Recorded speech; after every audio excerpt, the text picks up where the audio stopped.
Hello friends, मी ज्योत्स्ना खानविलकर माझ्या चॅनलवर आपल्या सर्वांचं मनापासून स्वागत करते। आज आपण आखाड स्पेशल मटण बनवणार आहोत रेसिपी। त्यासाठी मी अर्धा किलो मटण घेतलं आहे, स्वच्छ धुवून त्याच्यात हळद घातली आणि मोठा मीठ घातलं 1 टीस्पून। आणि मी इथे ओला नारळ आहे ना तो खोवून घेतला आहे, तर 2 चमचे आपण याच्यामध्ये ओला खोबरं घालणार आहोत खिसलेलं। आणि आता बारीक चिरलेली कोथिंबीर घालायची आणि चांगलं मिक्स करायचं।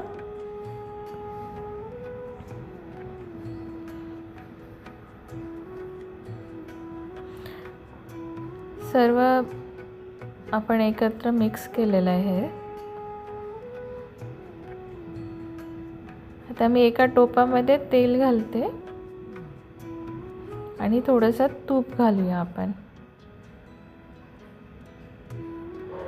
खडे मसाले घातले, दालचिनी, लवंग आणि तेजपत्ता आणि कांदा। एक मोठा कांदा मी उभा चिरून घातलेला आहे। याच्यामध्ये आपण आता आपलं मॅरिनेट केलेलं मटण घालूया।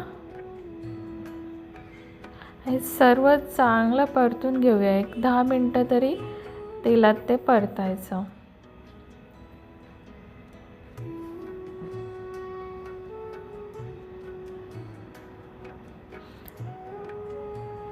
आता मी 10 मिनिटांनी त्याच्यावर ताट ठेवलं आहे आणि ताटावर पाणी घातलं आहे।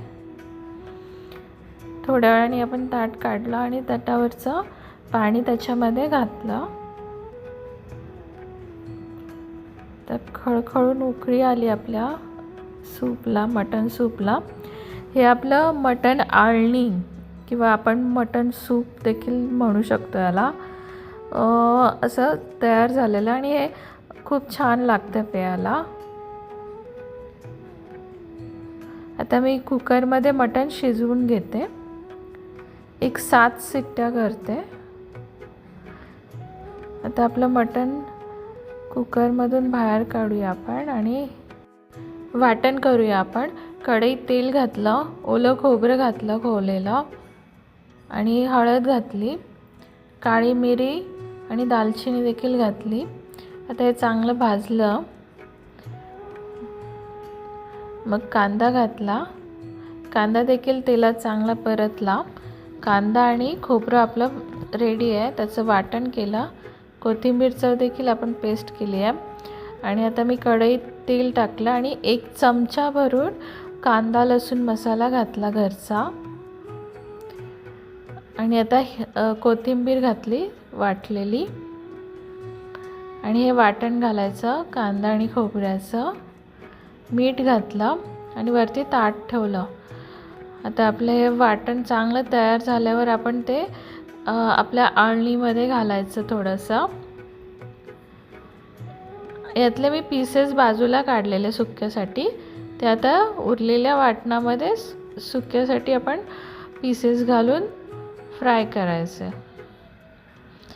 आपला सुक्का आणि रस्सा रेडी झालेला आहे।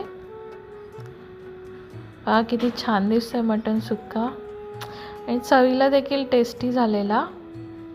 आणि मटण आमटी तर एकच नंबर झालेली, रस्सा खूपच छान टेस्टी झालेला, कलर देखील किती छान आला आहे। घरचे मसाले आहेत आपले सर्व। तुम्ही देखील हे ट्राय करा, रेसिपी अतिशय चांगली लागते आणि पारंपरिक रेसिपी आहे।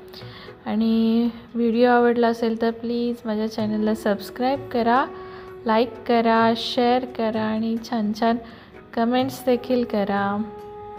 Bye bye. इथे आमचा प्रिन्स शांत झोपलेला आहे, गाढ झोपला एकदम।